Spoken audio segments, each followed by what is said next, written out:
Thank you, Mr. Toastmaster. Friends, guests.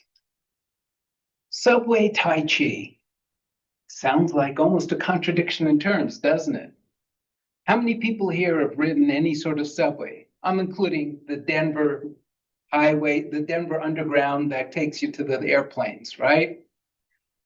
If you've ever been on those, you know when you get on those, it's not just a straight, smooth ride. No, not like the Montreal subway system, which is pretty darn smooth. No, most of US subways and trains like to jiggle you around quite a bit. I grew up in New York City. I remember when I was pretty darn young, we used to go on the subway all the time. We'd go out to the Brooklyn beaches. My mom would take us out there. I remember one day thinking, I want to go see my dad at work. I was still pretty young. I think I was maybe 10, 11, maybe. And my mom said, okay, fine, you go. What do you mean I go? Yeah, here's a subway token, go down there. You know where to get off, don't you? Franklin Street. It's like, I couldn't believe she was sending me off, a little kid on the subway system. But I went off and did it. And I realized that going on the subway became an adventure to me because many times over the years, I wouldn't just get on the subway because getting on the subway was always a bit of an adventure no matter what. Waiting there on the subway platform, looking out over the platform, even though now they've got this yellow line you're supposed to stand behind.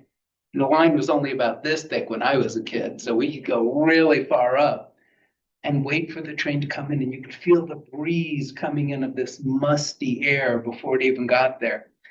And as I'm waiting for the train, it pulls in, screeches to a stop, doors open, and then it's time to get in.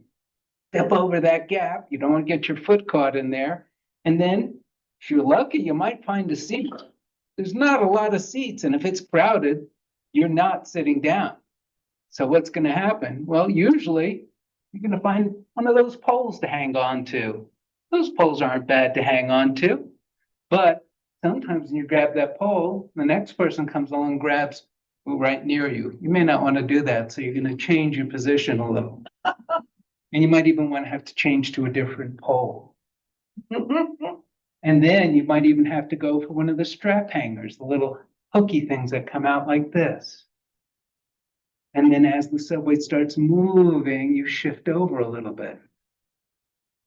And then after a while, I realized I could kind of learn the way that the subway was shifting. And I could usually flow with it pretty darn well. And over time, this kid who was known for being awkward and clumsy and awful at sports suddenly wasn't so clumsy or so awful at sports. In fact, I found that when I went out hiking, that the rocks, even though they were a jumble that looked completely uneven, that I could hop from one to the other. Just like amazing balance. Where did that come from? I had no idea until I thought about it. It was the balancing that I did with the subway. But it was more than just the balancing with the subway, because the sports didn't come entirely from doing the subway, maybe a little bit. But the Tai Chi learning of the subway wasn't always smooth. Sometimes the subway would stop fast and you'd have to catch yourself. Try not to run into anybody because, well, that was faux pas. You wouldn't want to do that. However, the other thing that I realized I did that got me better at sports, and I was surprised about this too because I didn't do it to get better at sports, even though I was getting better at a specific sport, is my father would take us to the YMCA, and he liked playing racquetball.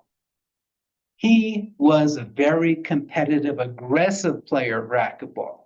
I liked the idea of just being able to volley. How many could we get in a row? But when he started keeping score, it wasn't about how many in a row. It was how quickly he could get that shot past me. He didn't get as many past me as he thought he would, because I was willing to charge the wall and scoop them off the wall or slam them across the back wall. But when I wasn't competing with him, I decided I would just volley. And I spent a few hours just volleying by myself and realizing that my hand-eye coordination got so good. Then it was time to play softball at school, and it was time to be up at bat. Boom, I was able to hit it every time. Okay, wait, there was one problem with that. I learned so well with the racquetball to be able to return the ball from where it came that when the pitcher threw the pitch right at me and I slammed it directly back the direction it came from, I hit my teacher. Oh, right in her stomach. Oh, and she went to the ground. I felt so bad, but it's like, do I run? Don't I run? I didn't know what to do. So I kind of sauntered up to the base, maybe in a slightly Tai Chi form, trying to show some sorrow, but not knowing beyond feeling really guilty about it, what to do. My point in all this is not that you need to ride the subway, not that you must do Tai Chi to be able to enjoy life or to get more out of life. It's to realize that you can get skills by doing things in life that can connect to other things and give you those skills if you recognize that it has given you those skills and you embrace them. So when you're thinking, what was that, all that time I did, was that worth it? Or when I need to focus, how should I focus? Realize you've got tools all around you. Embrace them and realize one of the best tools we've got is right here in this room with Toastmasters. Mr. Toastmaster.